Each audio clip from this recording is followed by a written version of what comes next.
Start. बिस्मिल्लाहिर्रहमानिर्रहीम। अस्सलाम वालेकुम डियर स्टूडेंट्स, उम्मीद है कि आप सब लोग खैरियत से होंगे।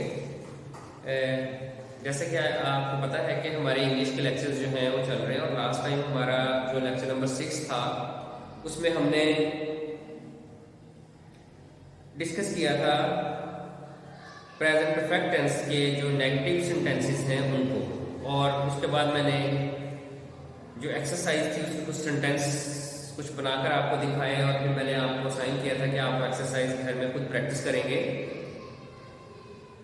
अब आगे बेटा आपका जो हम नेक्स्ट आज के लेक्चर में हम जो चीज़ें कर रहे हैं उसमें हमारा नेक्स्ट लेटर होगा, लेटर नंबर 9 कंप्रीहेंशन होगी, कंप्रीहेंशन नंबर 9 होगी, और उसके साथ हम प्रेजेंट परफेक्ट टेंस के इंट्रोगेटिव और साथ इनके जो उर्दू में पैसिव वॉइस होते हैं उनको और इंग्लिश में जो पैसिव वॉइस होते हैं उनको डिस्कस करेंगे।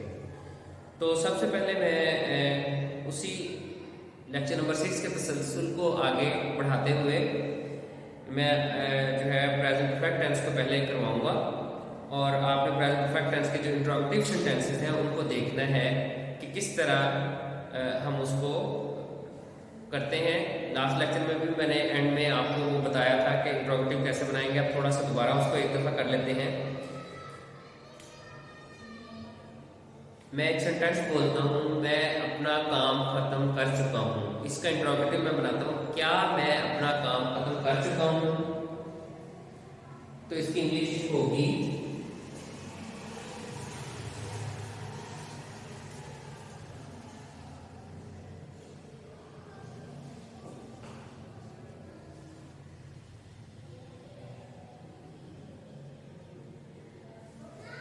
Have I finished my work? क्योंकि आपको पता है कि जो हमारा प्रीवियस लेक्चर था उसमें हमने देखा कि ग्रामर ट्रांसलेशन मेथड के थ्रू उर्दू लैंग्वेज में जो परफेक्ट टेंस होता है उसको किस तरह बनाया जाता है। मैंने अपना काम खत्म कर लिया है, मैं अपना काम खत्म कर चुका हूँ। जब हमें इसकी पहचान हो जाती है तो हम ये देखते हैं कि इसमें हेल्पिंग वर्ब कौन सा इस्तेमाल होता है, इसमें फॉर्म ऑफ वर्ब कौन सी इस्तेमाल होती है, और ये सारी चीज़ें अब आप जो है काफ़ी दिनों से प्रैक्टिस कर रहे हैं तो आपको पता होगा कि थर्ड फॉर्म परफेक्ट टेंसेस में इस्तेमाल होती है। Present perfect definitely third form इस्तेमाल होगी, और साथ इसके हेल्पिंग वर्ब हैज़ हैव होते हैं। नेगेटिव बनाने के लिए हैज़ और हैव के बाद सेंटेंस में नॉट लगाते हैं तो नेगेटिव बन जाता है, और इंट्रोगेटिव में उसको बदलने के लिए आप हेल्पिंग वर्ब को बिगनिंग ऑफ द सेंटेंस जब लेकर आते हैं तो वो आपका बन जाता है इंट्रोगेटिव सेंटेंस। अगर हम पेज नंबर 82 पर जाएं तो पेज नंबर 82 पर कुछ सेंटेंसेस आपकी पीटीपी की जो बुक है उसमें सॉल्व किए हुए हैं। जैसे ये लिखा हुआ है, क्या तुम काम खत्म कर चुके हो? Have you finished your work? क्या ये लड़का इम्तिहान पास कर चुका है? Has this boy pass the examination? तो ये जो आप देख रहे हैं एक्सरसाइज, इस सॉल्व एक्सरसाइज के बाद उन्होंने अनसॉल्व एक्सरसाइज दी है जिसमें सेंटेंस है आपका, क्या तुम बाजी जीत चुके हो? तो बाजी की इंग्लिश होती है bet. Have you won the bet? Have you won the bet? इसी तरह नेक्स्ट सेंटेंस जो आपका है, क्या तुम्हारे साथी भाग चुके हैं? Have your companions run away? इसी तरह डाकुओं ने अमीर आदमी को कहां लूटा है? Where have the robbers rob the rich man? आपने मेरे लिए टिकट क्यों खरीदा है? Why have you bought a ticket for me? Next है, इस बच्चे को किसने बिगाड़ा है? Who has spoiled this child? लड़की ने बोतल क्यों तोड़ दी है? Why has the girl broken the bottle? तो ये कुछ सेंटेंस जो है मैंने ऑलरेडी आपको बनाकर दिखाए हैं।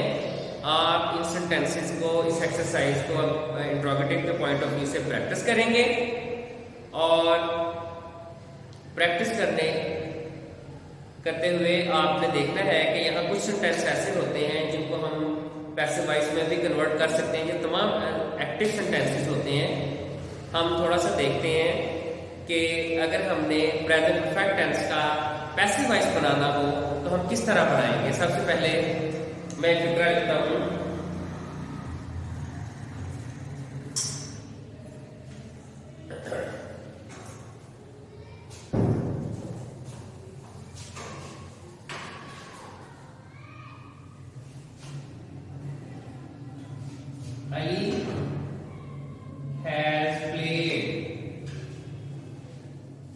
क्रिकेट। अब देखें फिक्रे के अंदर ये आपका सब्जेक्ट है, ये हेल्पिंग वर्ब है, ये वर्ब है और ये ऑब्जेक्ट है।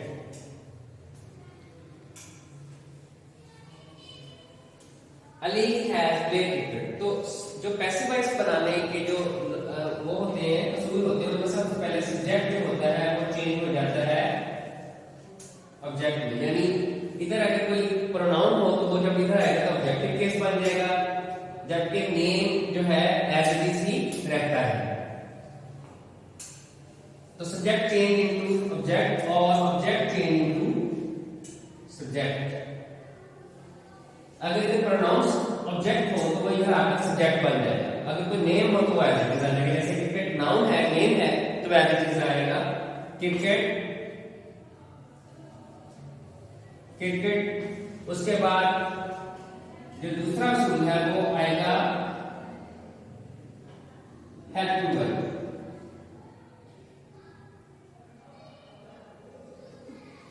तो इसके जो परफेक्ट टेंस के हेल्पिंग वर्ब है वो हैज के साथ बीन, हैज बीन और हैव बीन होते हैं। क्रिकेट सिंगुलर है तो क्रिकेट के साथ has been, cricket has been. आगे जो वर्ब होता है, वर्ब किस फॉर्म में आएगा? थर्ड फॉर्म में। आपके जितने भी टेंसेस हैं उनके जब आप पैसिव, जितनी किस्म के भी आपके पैसिव वॉइस होते हैं उनमें हमेशा वर्ब की थर्ड फॉर्म इस्तेमाल होती है। और यहाँ पर क्योंकि ये ऑलरेडी परफेक्ट टेंस में थर्ड फॉर्म है तो third form as it is आ जाएगी। Cricket has been played. उसके बाद use of by. Cricket object से पहले आपको बाय करना है। Cricket has been played by me, sorry by Ali, by Ali. Cricket has been played by Ali. अब एक तो देखें इस टेंस को, जो पैसिव वॉइस को लिखने का, बताने का मकसद ये था कि आप ये देखें कि ये पैसिव वॉइस है जिसमें सब्जेक्ट भी है और ऑब्जेक्ट भी है। इस पैसिव वॉइस को आप दोबारा एक्टिव भी बना सकते हैं। पैसिव बना हुआ है, इसको दोबारा एक्टिव बना ले। इसी इन्हीं रूल्स के तहत आप अली को शुरू में ले आए, अली है क्रिकेट बीन खत्म हो जाएगा तो वो आपका दोबारा एक्टिव सेंटेंस बन जाएगा। लेकिन जो उर्दू में आपके पैसिव वॉइस आते हैं वो पैसिव वॉइस ही रहेंगे, उनको दोबारा एक्टिव नहीं बना सकते क्योंकि उनमें सब्जेक्ट जो है वो मिसिंग होता है और आप ऑब्जेक्ट से एज अ सब्जेक्ट वर्क ले रहे होते हैं। जैसे यहाँ हमने ऑब्जेक्ट से एज अ सब्जेक्ट वर्क लिया है। अगर मैं इस फिक्रे को यहाँ रोक दूं, ये फिक्रा सेंटेंस में इस तरह लिखूं तो ये बनेगा cricket has been played, cricket खेली जा चुकी है। क्लियर होगी बात? इसी तरह के पैसिव वॉइस जो आपके हैं वो उर्दू में हैं, जो अभी हम करेंगे। और अगर हम देखें पेज नंबर 92 पर,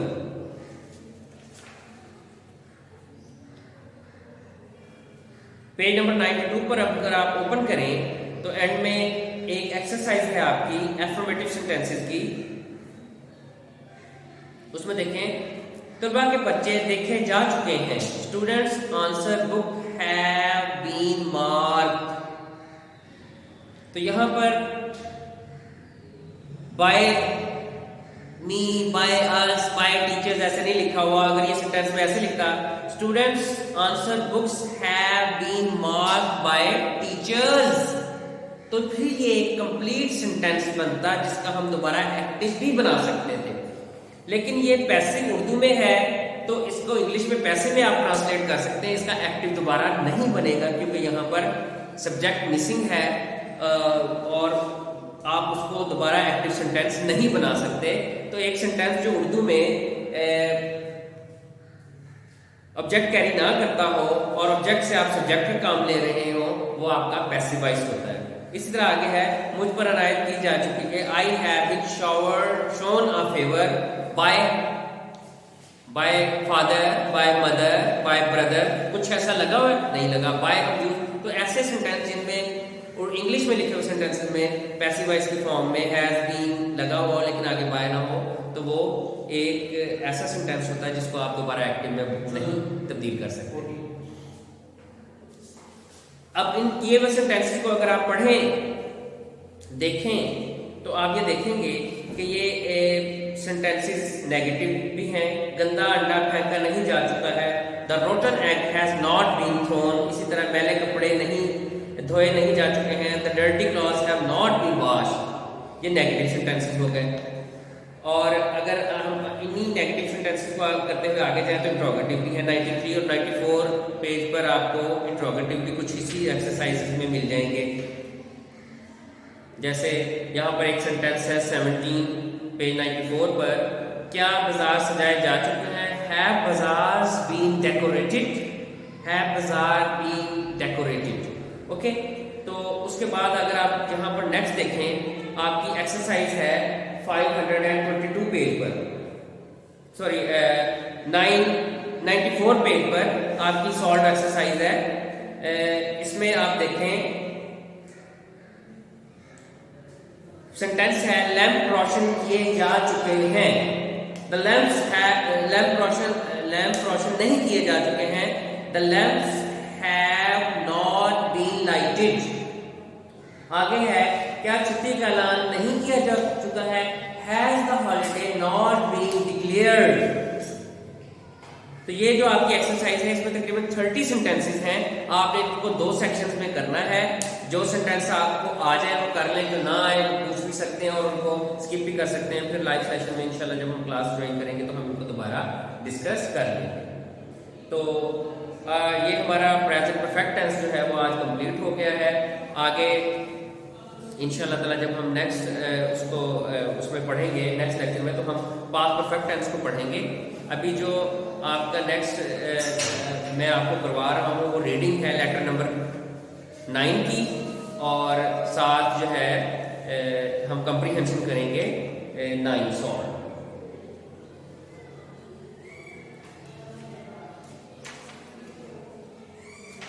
लेटर नंबर 9 जो आपका है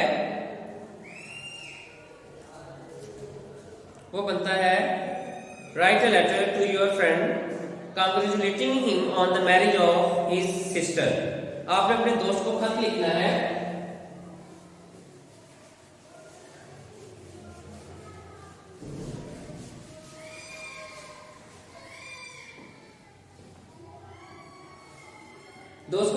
और उसकी सिस्टर की शादी पर मुबारकबाद देनी है।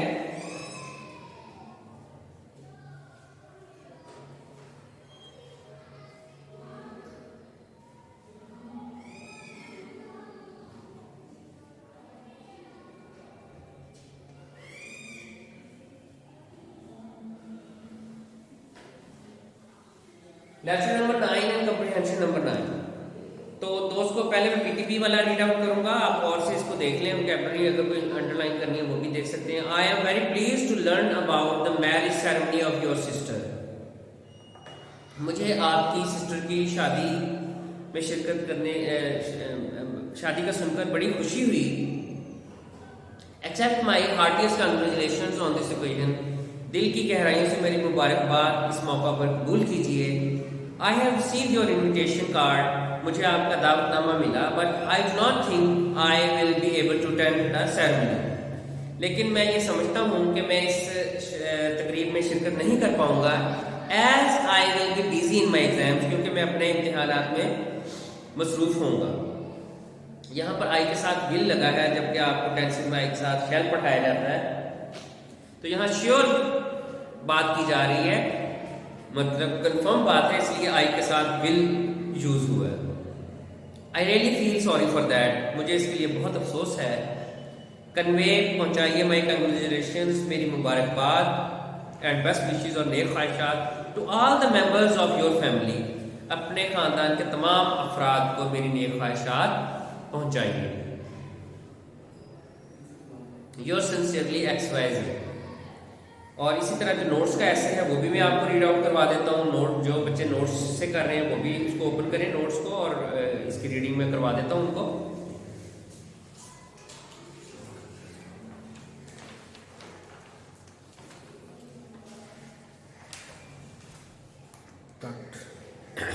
लेटर नंबर 9 नोट से पढ़ा रहा हूँ आपको, और इसका पहला पैराग्राफ एज इट इज जैसे प्रीवियस लेटर्स में था, इसलिए मैं इसको स्किप कर रहा हूँ।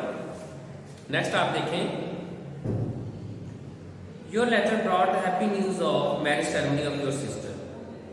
आपका खत आपकी बहन की शादी की खुशखबरी लाया। First of all I must express my big thanks to you for inviting me to the ceremony. पहले तो मुझे आपका शुक्रिया अदा करना चाहिए क्योंकि आपने मुझे इस दावत में मदऊ किया। It will be really a big occasion of joy. खुशी का ये एक बहुत बड़ा मौका होगा। All of our friends will gather there on this special day. हमारे तमाम दोस्त वहाँ इकट्ठे होंगे इस खास दिन पर। It will be a great gathering. ये एक अच्छा, जिसको कहते हैं गैदरिंग, कट होना, इकट्ठे होना किसी जगह पर। हजूम भी इसकी इंग्लिश उर्दू होती है। बट अनफॉर्चुनेटली, लेकिन बदकिस्मती से, I will not be able to participate in this function. मैं इस फंक्शन में हिस्सा नहीं ले सकूंगा। I regret to miss such a terrific opportunity of player. ये फॉर प्लेयर है, फॉर भी हो सकता है, ऑफ भी हो सकता है, दोनों ठीक है। आई रिग्रेट, मुझे अफसोस है, to miss such a terrific, शानदार अपॉर्चुनिटी, मौका ऑफ प्लेयर, खुशी का, कि इस खुशी के शानदार मौके को मिस करने पर मुझे अफसोस है। I receive date sheet of my final term exam 2 days ago। मुझे 2 दिन पहले ही अपने सालाना इम्तिहान की डेट शीट मिली है। I am really unhappy at the mayor coincidence. इस महज इत्तेफाक पर, मेयर कोइंसिडेंस इत्तेफाक पर मैं बहुत नाखुश हूँ। I am writing this letter to you for dual purpose. मैं ये खत आपको दोहरे मकसद के तहत लिख रहा हूँ। ड्यूल पर्पज, दोहरा मकसद। It should be taken as apology. इसको आप एक माफी के तौर पर लें। For not participating in the marriage ceremony. इस शादी की तकरीब में शिरकत ना होने की सूरत में माफी के तौर पर लें। But the primary purpose of writing this letter is to congratulate you on the marriage. लेकिन जो इसका बुनियादी मकसद है इस खत का, वो ये है कि आपको इस शादी पर मुबारकबाद दी जाए। Please convey my heartiest congratulation and best wishes to your parents. दिल की गहराइयों से मेरी जो नेक ख्वाहिशात और मुबारकबाद है अपने पेरेंट्स, अपने वालिदैन तक पहुँचाइए। And other members of your family, और घर के दूसरे अफराद तक। Yours sincerely X.Y.C. तो ये रीडिंग होगी बेटा। ये वो चीज़ें हैं जो आपको क्लास में जब आप होते हैं रेगुलर सेशन में, तो हम आपसे कहते हैं कि खुद करें, और आप इसको रीड करते हैं। फिर जो मीनिंग्स आपको डिफ़िकल्ट लगते हैं वो आप हमसे हेल्प ले लेते हैं। और क्लास के दौरान हम जो टेंसेस आपको करवाए जा रहे हैं ऑनलाइन, इसमें भी यही होता है कि एक टेंस जब एक रूल्स के मुताबिक आपको बता दिया जाता है तो ऑटोमेटिकली बच्चे खुद सेल्फ प्रैक्टिस करते हैं कि सर हम ये करते हैं, आप हमें जहाँ हमें प्रॉब्लम हो हमें गाइड करते रहें। तो वो एक चीज़ हो जाती है। अब लाइव सेशन में जो आपका ऑनलाइन सेशन है, इसमें ये चीज़ें इस तरह तो नहीं होती जैसे लाइव सेशन में होती हैं, लेकिन बहरहाल मजबूरी है, इसलिए आप भी हिम्मत करें, कोऑपरेट करें और इन चीज़ों को लर्न करते रहें, क्योंकि हमारे पास टाइम नहीं होगा बाद में जब आप सेशन ज्वाइन करेंगे, स्कूल आएंगे। तो इस वजह से इन चीज़ों को मैक्सिमम हम कोशिश करते हैं कि उसी तरह के माहौल में आप तक डिलीवर करें जैसे हम क्लास में मौजूद होते हैं। और आपको पता है कि क्लास के माहौल में स्टूडेंट्स के साथ गपशप भी चलती है, हम बहुत सारे मामला भी डिस्कस करते रहते हैं, लेकिन ये सारी चीज़ें ज़ाहिर सिस्टम का हिस्सा हैं, तो हमें अब सिस्टम के मुताबिक चलना पड़ेगा। अब हम कंप्रीहेंशन नंबर 9 कर लेते हैं। आप अपनी पीटीबी की बुक्स खोल लें, मैं आपको कंप्रीहेंशन नंबर 9 करवा देता हूँ।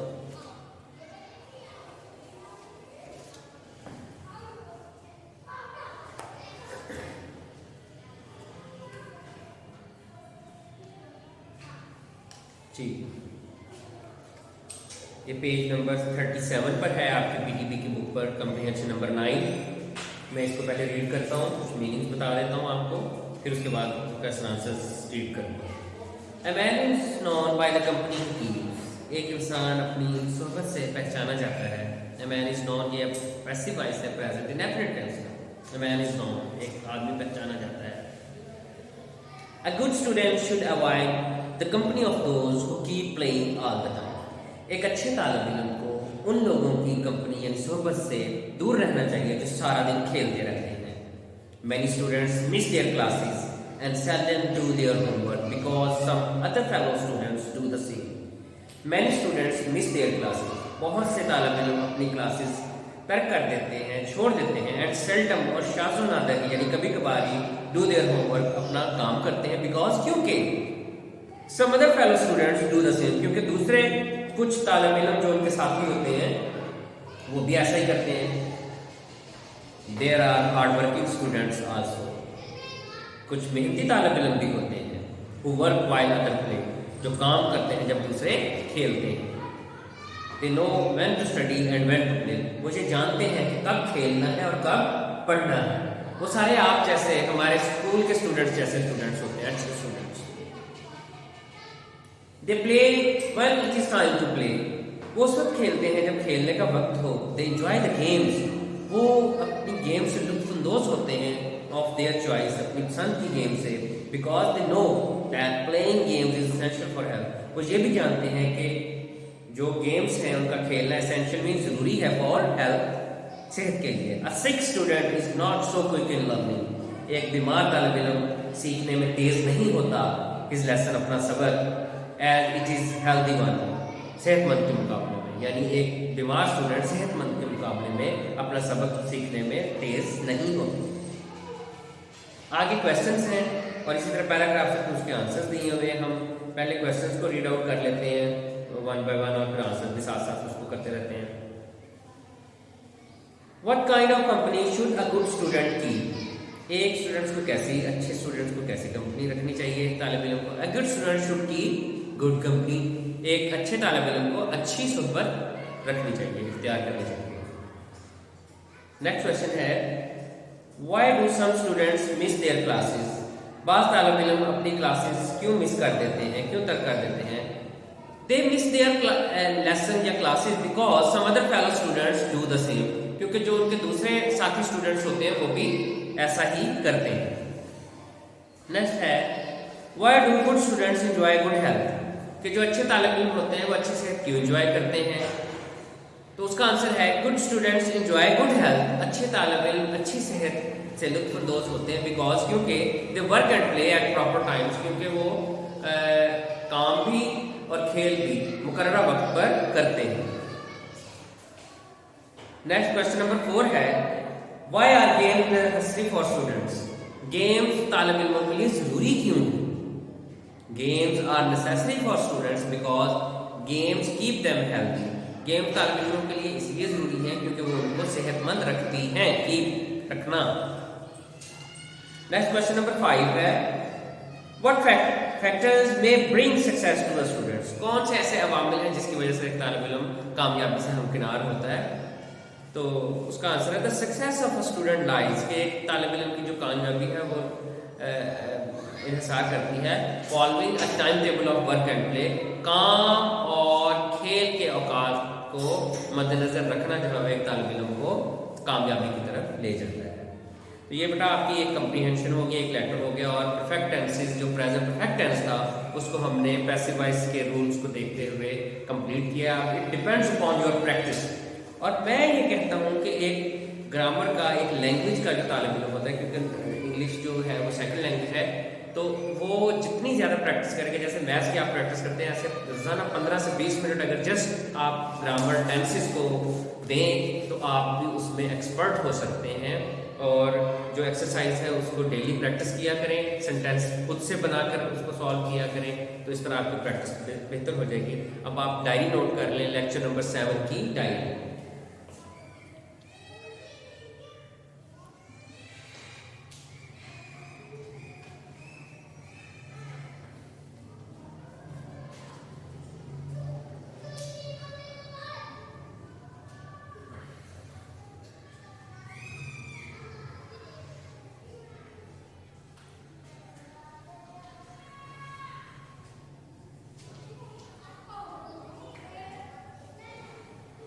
आपने लेटर नंबर 9 लर्न करना है, कंप्रीहेंशन करनी है और जो परफेक्ट टेंसेस की लास्ट एक्सरसाइज पैसिव वॉइस की हमने की थी, जिसमें मैंने आपको 30 सेंटेंसेस बताए थे, उन 30 सेंटेंसेस के हाफ आप इस लेक्चर्स वाले डे कर लेंगे, हाफ फिर नेक्स्ट टाइम में कर सकते हैं, और इस तरह उसको कंप्लीट करके आपने मुकम्मल करना है। इंशाल्लाह ताला जब हम अपने नेक्स्ट लेक्चर नंबर 8 को करेंगे तो उसमें हम लेटर करेंगे, लेक्चर नंबर 10, कम्प्रीहेंशन नंबर 10, और साथ पास परफेक्ट टेंस के जो पैसिव वॉइस हैं उनको हम देखेंगे। बहुत बहुत शुक्रिया। अल्लाह हाफ़िज़।